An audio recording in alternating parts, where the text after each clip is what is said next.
Hallelujah. रोमी के नाम पत्र अध्याय 10 पद संख्या 14।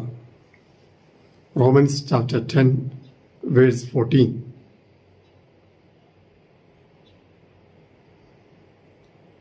परंतु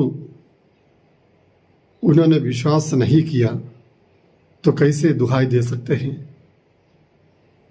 अगर उन्होंने कभी भी प्रभु के बारे में नहीं सुना है तो कैसे विश्वास उत्पन्न हो सकता है? और यदि कोई प्रचारक ना हो तो वे कैसे सुन सकते हैं? हाँ प्यारे भाइयों बहनों, हमें किसी पर दोष लगाने का कारण नहीं है। अगर लोगों को प्रभु से प्रार्थना करनी है, प्रभु की आराधना करनी है, तो उनके मन में विश्वास उत्पन्न होना चाहिए। विश्वास तब उत्पन्न होगा जब वे प्रभु के बारे में सुनेंगे, और वे लोग तब सुनेंगे जब कोई प्रचारक हो, कोई भी व्यक्ति प्रभु का प्रचार करे, प्रभु के बारे में उनको सुनाए, सुसमाचार उन्हें सुनाए, तभी वो सुन सकते हैं। और सुनने से विश्वास उत्पन्न होता है और विश्वास फिर आराधना में बदल जाता है। तो इसलिए किसी पर दोष लगाने की जरूरत नहीं है। अगर उन्हें सुनने का मौका नहीं मिला है तो हम दोषी हैं। हम सब भेजे गए हैं। बपतिस्मा ग्रहण करने वाले हर एक विश्वासी प्रभु के सुसमाचार के प्रचारक के रूप में भेजे गए हैं। अगर आपने प्रभु का अनुभव किया हो, अगर आपने अपने जीवन में उस नव जीवन का अनुभव किया हो, तो उसके विषय में आपको बताना भी चाहिए। इस जीवन गवाही ही एक सुसमाचार का प्रचारकारी है। आपको जो चीजें अच्छी लगी, जो बातें अच्छी लगी, उन बातों के बारे में दूसरों को बताना यह स्वाभाविक है।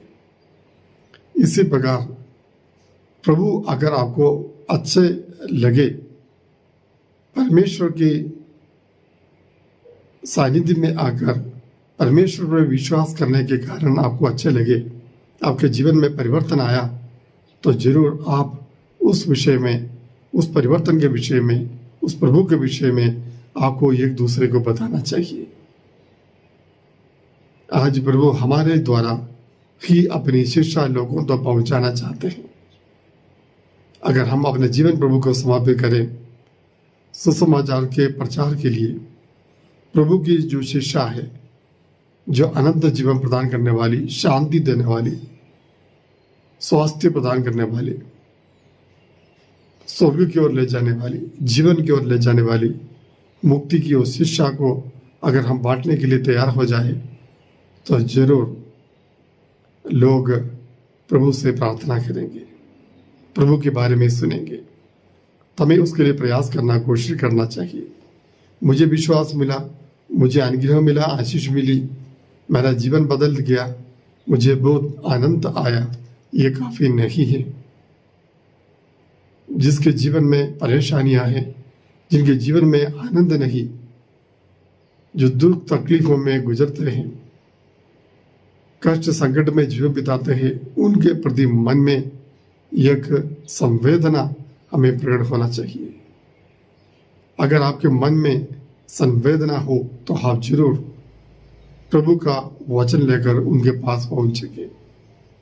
हम प्रयास करें, कोशिश करें, इस प्रकार सबको प्रभु के बारे में सुनने का अवसर मिले। आमीन। धन्यवाद परमेश्वर आज के इस वचन के लिए। हमें आपने प्रचारक के रूप में चुना है प्रभु। मैं अपना विश्वास बांटना चाहता हूँ प्रभु। हम ये चाहते हैं प्रभु, आपके बारे में सारी दुनिया जान जाए,